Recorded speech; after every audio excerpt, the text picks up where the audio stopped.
Bismillahirrahmanirrahim. Assalamualaikum warahmatullahi wabarakatuh. Perkenalkan, nama saya Karsan Suryana. Saya dari PJKR C 2018. Nah, di sini saya akan menjawab atau mengerjakan tugas ya, atau mempresentasikan tugas yang minggu lalu saya sudah kerjakan, yaitu ada 5 soal di sini. Langsung saja. Soal yang pertama, jelaskan pengertian dan macam-macam gaya. Nah, gaya adalah suatu yang menyebabkan terjadinya perubahan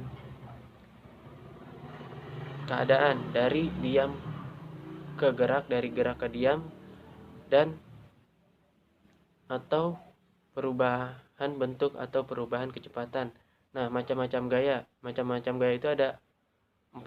Yang pertama, gaya berat atau gaya gravitasi. Nah, gaya gravitasi ini merupakan gaya luar yang harus ditentang oleh badan manusia dalam semua geraknya. Yang kedua, ada gaya tahanan. Gaya ini merupakan gaya eksternal atau gaya dari luar. Yang ketiga, ada gaya gesekan, merupakan salah satu gaya yang juga merupakan gaya tahanan. Nah, yang keempat, ada gaya kontraksi otot atau gaya kekuatan.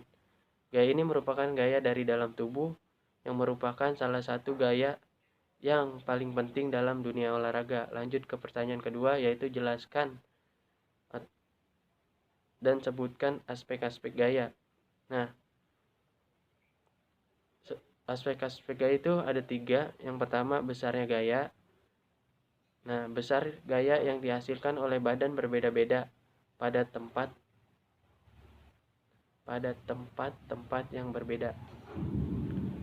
Makin jauh objek dari pusat bumi, maka makin kecil tarikan gravitasi dan makin kurang beratnya. Yang kedua, ada titik tangkap gaya.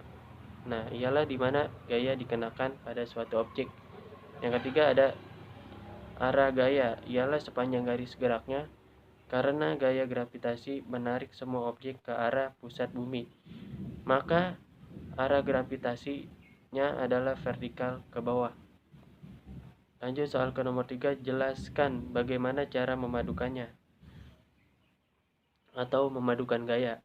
Nah, memadukan gaya sering kali 2 gaya atau lebih digunakan pada objek yang sama. Nah, pada sebuah perahu yang dapat dikenakan 2 gaya, misalnya anginnya dan dayungannya. Gaya yang satu cenderung mendorong ke arah utara, sedangkan gaya yang lain mendorong ke arah timur. Pengaruh dari gaya gabungan pada manusia yang dapat menyebabkan atau mengubah arah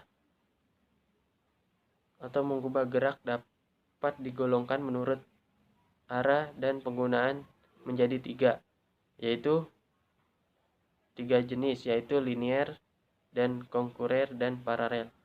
Lanjut ke soal nomor 4. Jelaskan bagaimana menguraikan gaya. Menguraikan gaya di atas telah dijelaskan. Sebelumnya saya sudah jelaskan tentang memadukan 2 gaya.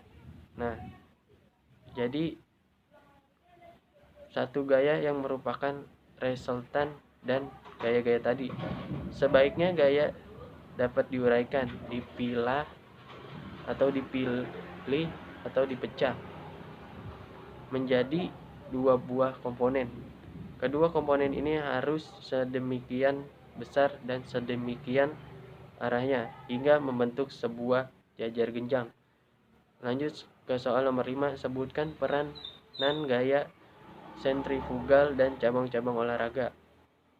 Nah, contohnya ayunan raksasa atau giant swing pada horizontal bar atau palang tunggal. Nah, menyebabkan adanya tarikan pada tangan. Kalau pada suatu saat tangan dilepas, gaya sentrifugal akan memberikan kemungkinan pada pesenam untuk melakukan salto. Nah, sekian dari saya. Kurang lebihnya mohon maaf. Wassalamualaikum warahmatullahi wabarakatuh.